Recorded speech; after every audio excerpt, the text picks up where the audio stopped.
ವೇತನ ಭತ್ಯೆಗಳ ಪರಿಷ್ಕರಣೆ ಮತ್ತು ಹಳೆ ಪಿಂಚಣಿ ಯೋಜನೆಯನ್ನು ಜಾರಿಗೊಳಿಸಲು ಸರ್ಕಾರವನ್ನು ಆಗ್ರಹಿಸಿ ಇದೇ ತಿಂಗಳು ಅಂದರೆ ಮಾರ್ಚ್ ತಿಂಗಳು 1ನೇ ತಾರೀಕಿನಿಂದ ಅನಿರ್ದಿಷ್ಟ ಅವಧಿಗೆ ಗೈರು ಮೂಲಕ ನಾವು ಮುಷ್ಕರಕ್ಕೆ ಕರೆ ನೀಡುವುದನ್ನು ಗೊತ್ತಿರುವಂಥ ವಿಷಯ. ಇದಕ್ಕೆ ಸಂಬಂಧಪಟ್ಟಂತೆ ಈಗ ಆಲ್ರೆಡಿ ನಮ್ಮ ಕರ್ನಾಟಕ ರಾಜ್ಯ ಸರ್ಕಾರಿ ನೌಕರ ಸಂಘ ನಮ್ಮ ಕರ್ನಾಟಕದಲ್ಲಿ ಸಮಸ್ತ 6 ಲಕ್ಷ ನೌಕರರನ್ನ ಪ್ರತಿನಿಧಿಸತಕ್ಕಂಥ ಏಕೈಕ ಸಂಘ. ಇದು ತಾಲೂಕುಗಳಲ್ಲಿ, ಜಿಲ್ಲೆಗಳಲ್ಲಿ ಮತ್ತು ರಾಜ್ಯದಲ್ಲಿ ಅಭೂತಪೂರ್ವ ಸಂಘಟನೆಯನ್ನು ಹೊಂದಿದ್ದು ತನ್ನದೇ ಆದ ವಿವಿಧ ಕಾರ್ಯಗಳ ಮೂಲಕ ಇವತ್ತು ನೌಕರರ ಮನೆ ಮಾತಾಗಿರ್ತಕ್ಕಂಥದ್ದು ತಮಗೆಲ್ಲರಿಗೂ ತಿಳಿದಿರುವಂಥ ವಿಷಯ. ಈಗ ಆಲ್ರೆಡಿ ಕರ್ನಾಟಕ ರಾಜ್ಯ ಸರ್ಕಾರಿ ನೌಕರ ಸಂಘ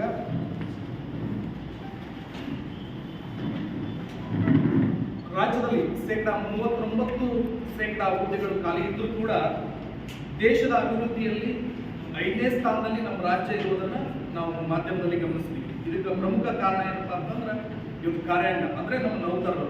ಅದೇ ರೀತಿ GST ಸಂಗ್ರಹಣೆ ಇದೆ. ನಮ್ಮ ದೇಶದಲ್ಲಿ ನಮ್ಮ ರಾಜ್ಯ 2ನೇ ಸ್ಥಾನದಲ್ಲಿ ಇರುವುದನ್ನು ಕೂಡ ನಾವು ಗಮನಿಸ್ತಿದ್ದೀವಿ. ಅದಕ್ಕೆ ಪ್ರಮುಖ ಕಾರಣೀಕರ್ತರು ಯಾರಪ್ಪ ಅಂದ್ರೆ ನಮ್ಮ ಸಮಸ್ತ 6 ಲಕ್ಷ ನೌಕರರು ಅನ್ನೋದನ್ನು ನಾವೆಲ್ಲ ನೋಡ್ತಿದ್ದೀವಿ. ಇನ್ನು ಮುಂದುವರೆದು ಹೇಳ್ಬೇಕಪ್ಪ ಅಂದ್ರೆ ನಮ್ಮ ನೌಕರರು ಕೇವಲ ಸೌಲಭ್ಯಗಳನ್ನು ಕೇಳೋದಲ್ಲ, ಇವತ್ತು ಸಮಾಜಮುಖಿ ಕೆಲಸಗಳನ್ನು ಮಾಡುವುದರಲ್ಲಿ ಕೂಡ ಕರ್ನಾಟಕದಲ್ಲಿ ಮುಂದಾಗಿರ್ತಕ್ಕಂಥದ್ದನ್ನು ನಾವು ನೋಡ್ತಿದ್ದೀವಿ. ಅದರಲ್ಲಿ ರಾಜ್ಯ ಸರ್ಕಾರಿ ನೌಕರ ಸಂಘಗಳು ನೌಕರರ ಸಂಘದೊಂದಿಗೆ ನೌಕರರೆಲ್ಲರೂ ಸೇರಿ ರಾಜ್ಯದಲ್ಲಿ ಸಂಭವಿಸಿದಂಥ ಬರ ಪ್ರವಾಹ, ಭೂಕಂಪಗಳು, ಅತಿವೃಷ್ಟಿ, ಅನಾವೃಷ್ಟಿ ಸಂದರ್ಭಗಳಲ್ಲಿ ನೌಕರರು ದೇಣಿಗೆಯಾಗಿ ಸಾವಿರಾರು ಕೋಟಿ ರೂಪಾಯಿ ದೇಣಿಗೆಯನ್ನು ನೀಡುವುದರ ಜೊತೆಗೆ ಕೋವಿಡ್-19 ಸಂದರ್ಭದಲ್ಲಿ ಅಂದರೆ 2020-21ರಲ್ಲಿ ಸರ್ಕಾರಿ ನೌಕರರು ತಮ್ಮ ಪ್ರಾಣವನ್ನು ಪಣಕ್ಕಿಟ್ಟು ರಾಜ್ಯದ ಗೌರವವನ್ನು ಉಳಿಸಿದ್ದನ್ನು ನಾವು ಇಲ್ಲಿ ಸ್ಮರಣೆ ಮಾಡಬೇಕಾಗ್ತದೆ. ಜೊತೆಗೆ ರೂಪಾಯಿ 200 ಕೋಟಿಗಳ ಒಂದು ದಿನದ ವೇತನವನ್ನು ಕೋವಿಡ್ ಸಂದರ್ಭದಲ್ಲಿ ನಾವು ನೌಕರರು ಕೊಟ್ಟಿದ್ದರು. ಅದಲ್ಲದೆ 18 ತಿಂಗಳ ತುಟ್ಟಿಬೆತ್ತ ವ್ಯತ್ಯಾಸದ ಮೊತ್ತವನ್ನು ಅಂದರೆ ಸುಮಾರು 4,000 ಕೋಟಿ ಹಣವನ್ನು ನಾವು ಕೋವಿಡ್ ನಿರ್ವಹಣೆಗಾಗಿ ಬಿಟ್ಟುಕೊಟ್ಟಿದ್ದ ನಮ್ಮ ನೌಕರರ ಒಂದು ದೊಡ್ಡ ಘನತೆಯನ್ನು ಎತ್ತಿಡುವುದನ್ನು ನಾವು ನೋಡಿದ್ದೀವಿ. ಜೊತೆಗೆ ಇದು ಸರ್ಕಾರದ ಪ್ರಶಂಸೆಗೂ ಕೂಡ, ಸಾರ್ವಜನಿಕರ ಪ್ರಶಂಸೆಗೂ ಕೂಡ ಪಾತ್ರವಾಗಿತ್ತು. ಈ 4,000 ಕೋಟಿ ಬಿಟ್ಟುಕೊಟ್ಟಿದ್ದು. ಅದ್ರ ಜೊತೆಗೆ ಮೊನ್ನೆ ತಾನೇ ನಮ್ಮ ಕರ್ನಾಟಕ ಸರ್ಕಾರ ಅತ್ಯಂತ ಮಹತ್ವಾಕಾಂಕ್ಷಿ ಯೋಜನೆ ಅಂದರೆ ಅಸಹಾಯಕ ಹಸುಗಳ ಸಾಕಾಣಿಕೆಗಾಗಿ ಅಂದರೆ ಪುಣ್ಯಕೋಟಿ ದತ್ತು ಯೋಜನೆ, ಅದಕ್ಕೆ ನಮ್ಮ ನೌಕರರ ಸಂಘದ ನೇತೃತ್ವದಲ್ಲಿ ಸರ್ಕಾರಕ್ಕೆ ನಾವು ನೌಕರರೆಲ್ಲ ಸರಿ 40 ಕೋಟಿ ರೂಪಾಯಿ ದೇಣಿಗೆಯನ್ನಾಗಿ ಕೂಡ ನಾವು ನೀಡಿದ್ದೀವಿ.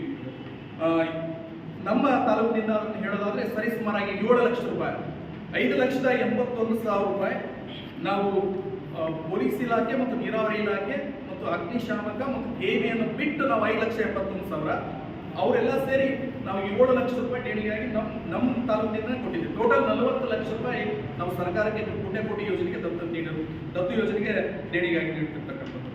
ಇಂತಹ ಹಲವಾರು ಸಮಾಜಮುಖಿ ಕಾರ್ಯಗಳಲ್ಲಿ ಸಾರ್ವಜನಿಕರೊಂದಿಗೆ ಕೈ ಜೋಡಿಸ್ತಾ ಬಂದಿದ್ದು ನಮ್ಮ ನೌಕರರು.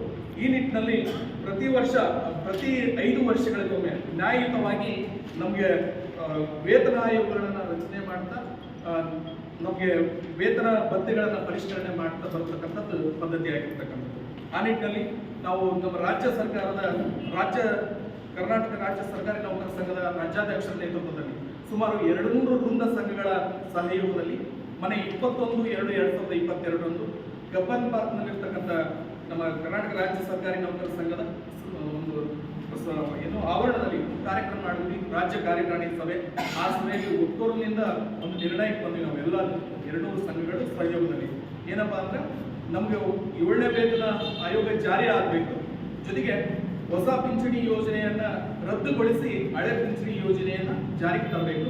ಅದಕ್ಕೋಸ್ಕರ ನಾವು 1ನೇ ತಾರೀಕಿನಿಂದ ಮಾರ್ಚ್ 1ನೇ ತಾರೀಕಿನಿಂದ ಅನಿರ್ದಿಷ್ಟ ಅವಧಿವರೆಗೆ ಮುಷ್ಕರವನ್ನು ಕೈಗೊಳ್ಳೋಣ ಅಂತಕ್ಕಂಥದ್ದು.